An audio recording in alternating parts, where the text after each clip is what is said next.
You are listening to the Barry Long Seeing the Fact, Session 10 of 12 from his 9-day event on the Gold Coast, March 2000. For more information, visit barrylong.org. I thank you for the many letters that you write to me of love and gratitude, and I can't answer them all. You will appreciate that, but I read them all, and I thank you for them. Whatever you thank me for is a recognition of that inside of you which is worthy of thanks, appreciation, love.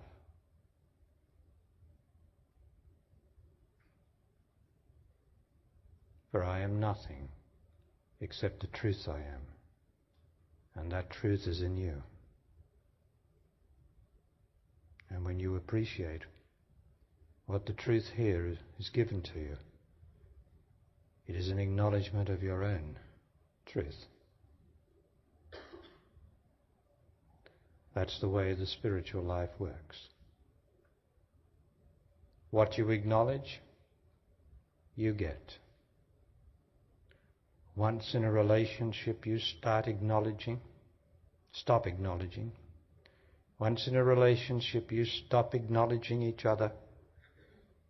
I would say every moment, every hour that you're together. Once you stop acknowledging each other, death, living death, sets in. You start to become familiar. For familiarity comes from not acknowledging. And the beauty and wonder that you had when your two bodies first came together gradually diminishes with the familiarity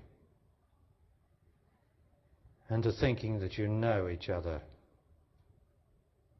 so that you can just acknowledge your work, acknowledge your problems, acknowledge your emotions, and therefore bring those negative things to you because you continued to acknowledge them. When you acknowledge the good in your life, and there's plenty of it, I don't care what's happened to you. If you stood in front of me, I would show you what was good in your life. And I would show you that you are not being worthy to life, honourable to life, because you're still depressed about your own selfish considerations.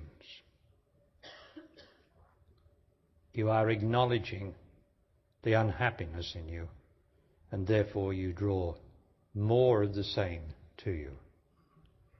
But when you acknowledge the goodness in your life, which is in everybody's life this moment,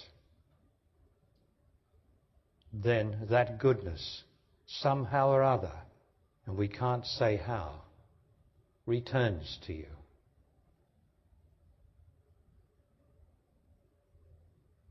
You must acknowledge what you love. And if you truly love life, and who doesn't love life? Every one of us loves life. Then acknowledge it, a gratitude, not for anything in particular, but the whole lot of it, your life, the whole lot of your life. Acknowledge the whole of it. But the human mind is such a divider, such a spoiler, that it likes to select the negative in the life, the living life. Does it not?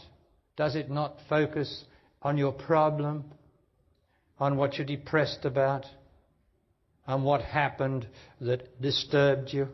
Does it not keep going back to that, going back to that? When the whole of life is hardly that, I mean, you are breathing. That's part of your living life. You are breathing. What a wonderful thing. I don't know whether you've ever been sort of asthmatic or something like that, where you didn't know that you could take your next breath. My God, then you would know how beautiful it is to breathe. Alone to breathe. And to walk upright and sprightly. To be able to move your body. Because there's people here that can't. How wonderful it is to be mobile. Because when it's taken from you, you'll know what it's like to lose it. So I'm talking about the simple things to acknowledge. My life is good. And if you bring unhappiness into your life through your selfish actions and your stupid decisions and wrong choices, then you've made it. And you'll have to acknowledge that. And until you can stop acknowledging your depressions and unhappiness as the major function in your life, you're going to bring it to you. More and more of it. More loneliness. More escapism, trying to escape from yourself. That's what happens when you acknowledge your emotions as the greater part. And that's what you do until such times as every hour you've just got a subconscious, which is really an unconscious movement out of gratitude. Of gratitude for what you have now, this moment. That's the love of God. For God is all. God is nothing in particular. God is nothing in particular whatever. And if you objectify God, you miss the point of what God is. God is everything. Everything now that is good. And what about the bad? What about the not so good? What about the emotions and the unhappiness and the crying and the broken hearts? Isn't that God too? No. God is only good. That's man-made and woman-made. Oh, don't put that on God, please. You made the choice that made you unhappy. You're the one that did it. Or if I'm unhappy, I'm the one that's doing it. Not God, for God is only good. And that's the error in man and woman. They think their emotions are God-given. They think their negativity is God-given. It's not. It's all made by man and woman's wrong choices, wrong attitude, wrong positioning, wrong everything, thinking. God is only what is good. And my life is good. The whole of my life is good. So the whole of my life is God.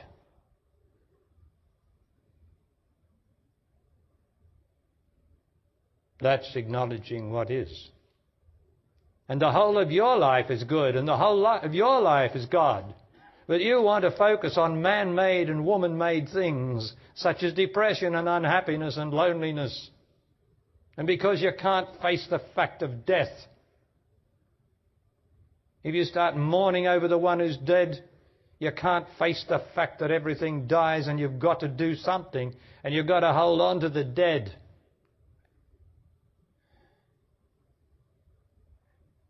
And they wouldn't have died if you're supposed to hold on to them, would they? But then it is human nature to be selfish and hold on vigorously even to that says, free me, let me go, let me go. No, you can't go, I'm too lonely, I'm too unhappy. And so you hold back something, and you'll never be free. And you'll never get the mystery of death while you're alive.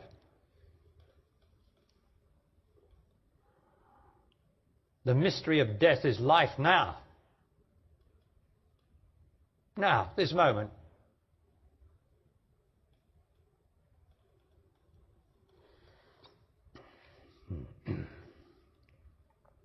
So now I'd like to sing you a little song. It's from my Songs of Life tape. And if you don't have my Songs of Life tape, I suggest you get a copy as fast as you can. Because I'm one of the few people in the whole world who's ever written anything, who lives every moment what I have written in songs or poems. Because all the popular music that you listen to and all the wailers, all those wailing women, all those wailing men that go on and on and on about how unhappy they are, or the sexual innuendos in their songs. Move it for me, baby. Well, I'll tell you, baby, you don't want to move it for me if you ever make love with me. I want you to be still. I want you to make love, not to move it for me. Thank you very much. Or I can't get no satisfaction. Stupid men, stupid singers who don't live, or they live what they sing, yeah. Broken-hearted, I'm broken heart, my lover has left me. They live that. Broken hearts, betrayals, all the rest of it. They live that, so they get it, and they never get out of it. But my songs are about you. Every song in my Songs of Life tape is about you and your life and spiritual life and the road to God, the way to God.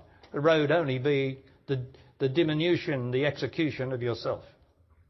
That's the only road. Otherwise, there's no path to God whatever. God is here now. You don't need a path to it. You just have to dissolve yourself, your selfishness. That's all. And then God is, and life is, and there is no death.